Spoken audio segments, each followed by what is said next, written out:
যজ্ঞে অন্যান্য দেবদেবীকে নিমন্ত্রণ জানানো হলেও শিব এবং পার্বতীকে আমন্ত্রণ জানান না তার পিতা।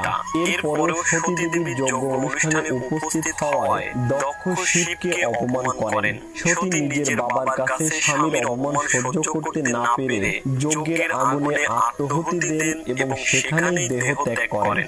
সতীর মৃতদেহ দেখে ক্রোধে উন্মত্ত মহাদেব সেই দেহ কাঁধে নিয়ে তাণ্ডব নৃত্য চালু করেন। মহাদেবের তাণ্ডব নৃত্যে পৃথিবীর ধ্বংসের আশঙ্কায় শ্রী বিষ্ণু তার সুদর্শন চক্র দ্বারা মাতা সতীর দেহ 51টি খণ্ডে খণ্ডিত করেন। সেই দেহখণ্ডগুলোই যে যে স্থানে পড়েছিল সেখানে একটি করে সতীপীঠ প্রতিষ্ঠা হয়।